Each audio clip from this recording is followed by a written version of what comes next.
सुप्रभात। बेटा हम जैसे कि चैप्टर पढ़ रहे थे अपना बाल गोविंद भगत, तो उसका सेकंड पार्ट जो है उस वो करवाने जा रही हूँ। तो हम 2 पेजेस कर चुके थे। आगे के पेजेस में जो बताया गया है तो उसके रिगार्डिंग आपको क्लियर किया जा रहा है। तो चलिए देखिए। कार्तिक आया नहीं कि बाल गोविंद भगत की प्रभातियाँ शुरू हुई। अब प्रभातियाँ किसको कहा गया है बेटा? कार्तिक तो है हिंदी जो हमारा कैलेंडर है।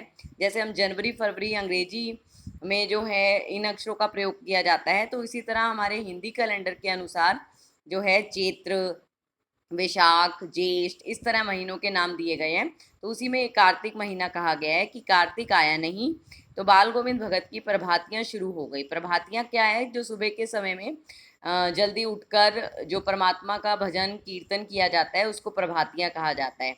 तो वो क्या होता है? घूम घूम कर एक स्थान से दूसरे स्थान पर जाके जो है ग्रुप में लोग जाते हैं और कीर्तन करते हैं, परमात्मा को याद करते हैं। तो उसके को जो है प्रभातियों का नाम दिया गया है। जो फागुन तक चला करती, फागुन तक चला करती, तो ये भी अपने महीने का नाम है, उसके अकॉर्डिंग कहा गया है कि फागुन तक। आपको पता भी है जैसे होली भी आती है फागुन में, तो उसी के लिए कहा गया है कि फागुन महीने तक चला करती। इन दिनों वह सवेरे ही उठते, ना जाने किस वक्त जग कर वह नदी स्नान को जाते, गांव से 2 मील दूर। तो क्या अपने गांव से 2 मील की दूरी पर वो जाया करते थे, और क्या करने के लिए? नदी स्नान के लिए। वहां से नहा धोकर लौटते और गांव के बाहर ही पोखर पोखर के ऊंचे भिंडे पर, पोखर किसको कहा गया है? तालाब कर, तालाब के और ऊंचे भिंडे पर, यानी कि ऊंचे जो उसका स्थान है, टीला कह सकते हो, कि तालाब का जो ऊंचा स्थान बना हुआ था उसको कहा गया है कि अपनी खंजड़ी लेकर, खंजड़ी वाद्य यंत्र जो वो बजाया करते थे, और अपने गाने टेरने लगते मतलब कि बोलने लगते, गुनगुनाने लगते। मैं शुरू से ही देर तक सोने वाला हूँ। लेखक अपने बारे में बता रहे हैं, रामवृक्ष बैनीपुरी जी, कि मैं जो है लेट तक सोने वाले में हूँ। किंतु एक दिन माँ की उस दांत किटकिटाने वाली भोर में, क्या मतलब? सर्दी का जो समय है उसके लिए कहा गया कि सर्दी के महीने में जबकि दांत किटकिटा रहे हों, तो इस तरह की सुबह थी और इतनी ठंड पड़ रही थी, उनका संगीत मुझे पोखर पर ले गया। मतलब एकदम से जो है संगीत की आवाज़ सुनाई देती है और लेखक जो है तालाब की ओर चल पड़ते हैं। अभी आसमान के तारों के दीपक बुझे ही नहीं थे, मतलब कहीं कहीं जो है दीपक भी दिखाई दे रहे थे, आसमान के तारों के दीपक बुझे भी नहीं थे। तो क्या था कि तारे भी जो हैं वो दिखाई दे रहे थे। हाँ, पूरब में लोही लग गई थी। पूरब में लोही लग गई थी मतलब प्रातः काल की लालिमा जो है वो पूरब की तरफ से दिखाई देने लग गई थी। मतलब जो ये 4-5 बजे का समय है उस समय की बात की जा रही है, जिसकी लालिमा को शुक्र तारा और बढ़ा रहा था। मतलब लालिमा मतलब जो आपने देखा होगा कि सूरज निकलता है तो ऑरेंज कलर की जो लाइट सी दिखती है, तो जो लाइट कहा गई है उसके लिए कहा गया है कि शुक्र तारा और बढ़ा रहा था।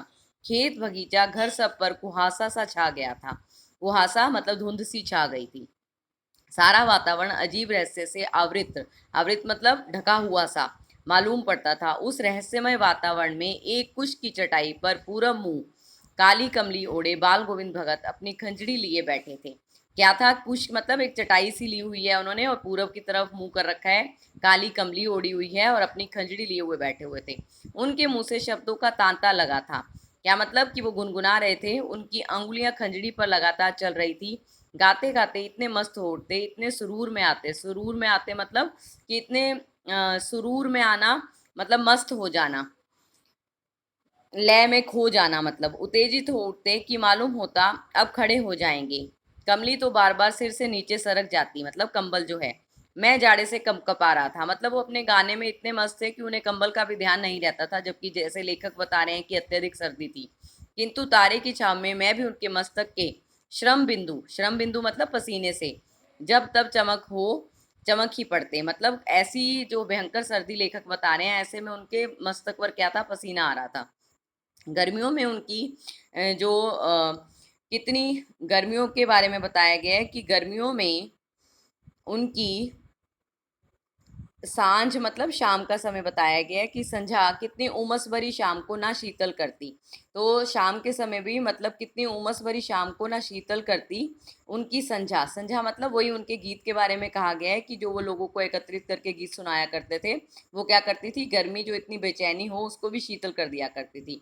अपने घर के आंगन में आसन जमा बैठते, गाँव के उनके कुछ प्रेमी भी जुट जाते, खंजड़ियाँ और करतालों की भरमार हो जाती। करताल होते हैं ढोलक की तरह होता है बेटा जो बजता है, वाद्य यंत्री कह दो कि बजता है जो। एक पद बाल गोविंद भगत कहे जाते, उनकी प्रेमी मंडली उसे दोहराती तिराती। जैसे होता है ना कि एक एक बोलता है और पीछे पीछे सारे लोग बोलते हैं, तो वैसे ही बता रहे हैं।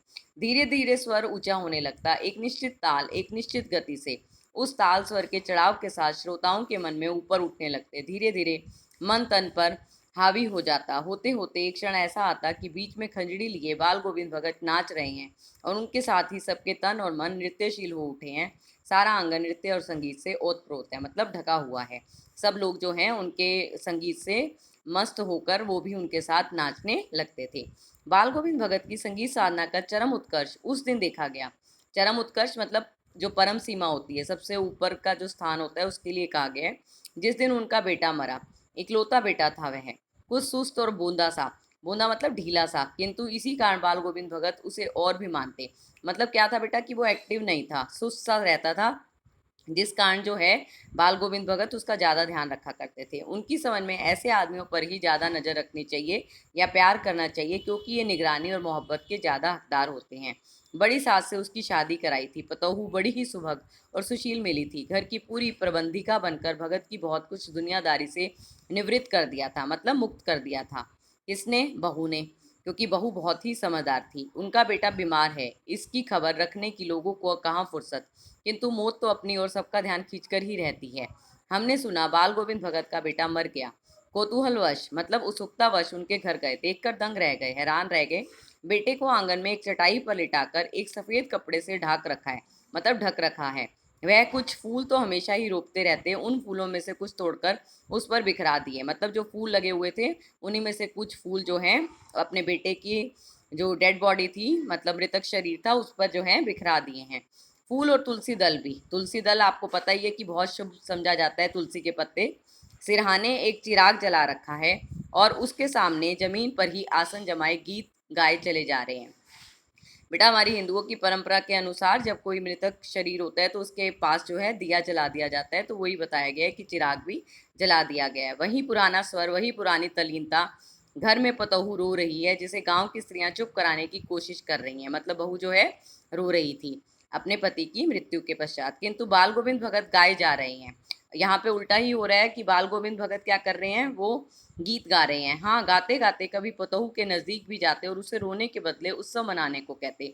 ये बहुत ही अलग तरीका जो है उन्होंने बताया है कि जो बेटे की मृत्यु पे वो किसी तरह का शोक नहीं कर रहे, बल्कि क्या कह रहे हैं बहू को कि ये तो उत्सव मनाने का समय है। ऐसा क्यों कह रहे हैं? देखिए, आत्मा परमात्मा के पास चली गई। उनका मानना था कि जो आत्मा है वो परमात्मा के पास चली गई है, मतलब हमारे शरीर में जो आत्मा रहती है उसका परमात्मा से मिलन हो चुका है। विरहनी अपने प्रेमी से जा मिली। मतलब जो नायिका थी वो बिछुड़ गई थी, मतलब आत्मा परमात्मा से बिछड़ गई थी और अब जो है उसका परमात्मा से मिलन हो गया है, तो विरहनी अपने प्रेमी से जा मिली। भला इससे बढ़कर आनंद की कौन सी बात होगी? मैं कभी कभी सोचता ये पागल तो नहीं हो गए, किंतु नहीं, वे जो कुछ कह रहे थे उसमें उनका विश्वास बोल रहा था, वह चरम विश्वास जो हमेशा ही मृत्यु पर विजयी होता आया है। क्या मतलब कि उनके लिए मौत जो थी वो क्या थी? एक उत्सव का समय था। बेटे के क्रियाकर्म में तूल नहीं किया। तूल नहीं किया मतलब देरी नहीं की। पतोहू से ही आग दिलाई उसकी, किंतु जो ही श्राद्ध की अवधि पूरी हो गई, पतोहू के भाई को बुलाकर उसके साथ कर दिया।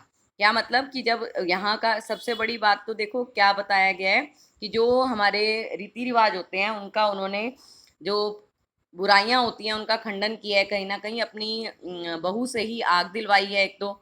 जबकि हमारे जो हिंदू धर्म की परंपरा के अनुसार बेटा या भाई बंधु जो भी हैं वो संस्कार करते हैं, तो यहाँ पे क्या है, पत्नी से संस्कार करवाया है। किंतु जो ही श्राद्ध की अवधि पूरी होगी, समय पूरा हुआ, पतोहू के भाई को बुलाकर, यानी कि बहू के भाई को बुलाकर उसके साथ कर दिया और यह आदेश देते हुए कि इसकी दूसरी शादी करा देना। तो दूसरा जो उन्होंने बुराई बताई है उसका खंडन किया है कि वो अपनी बहू का खुद ही दूसरा विवाह करवा रहे हैं, तो उसका आदेश भी दे रहे हैं। इधर पतोहू रो रो कर कहती, मैं चली जाऊंगी तो बुढ़ापे में कौन आपके लिए भोजन बनाएगा? बीमार पड़े तो कौन एक चुल्लू पानी भी देगा? मतलब आपको कौन होगा जो आपका ध्यान रखेगा? आपको पानी पिलाने वाला भी कोई नहीं रहेगा अगर मैं चली जाती हूँ तो। मैं पैर पड़ती हूँ, मुझे अपने चरणों से अलग नहीं कीजिए। लेकिन भगत का निर्णय अटल था, तू जा, नहीं तो मैं इसको इस घर को छोड़कर चल दूंगा। यह थी उनकी आखिरी दलील। दलील मतलब जो उन्होंने आखिरी रिक्वेस्ट की है, और इस दलील के आगे बेचारी की क्या चलती, मतलब बहू जो है अपने भाई के साथ चली गई। बाल गोविंद भगत की मौत उन्हीं के अनुरूप हुई, वैसे जैसे चाहते थे वैसे ही हुई। वह हर वर्ष गंगा स्नान करने जाते। स्नान पर उतनी आस्था नहीं रखते जितनी संत समागम, संत समागम मतलब संतों से मिलना, महात्माओं से मिलना, और लोक दर्शन पर। पैदल ही जाते। करीब 30 कोस पर गंगा थी। साधु को संबल लेने का क्या हक? साधु को संबल लेने का क्या हक मतलब कि किसी भी तरह का साधन लेने का जो है वो ये नहीं समझते थे। वो यही समझते थे कि हमें पैदल ही अपनी यात्रा करनी चाहिए, किसी तरह साधन का प्रयोग नहीं करना चाहिए। और गृहस्थ किसी से भिक्षा क्यों मांगे? अतः घर में खाकर चलते। और उनका क्या मानना था कि जो व्यक्ति गृहस्थ है उसे जो है किसी से मांगने की भी कोई जरूरत नहीं है, घर में आकर ही चलते, फिर घर पर ही लौट कर खाते। रास्ते भर खंजड़ी बजाते गाते, जहाँ प्यास लगती पानी पी लेते। 4-5 दिन आने जाने में लगते, किंतु इस लंबे उपवास में भी वही मस्ती।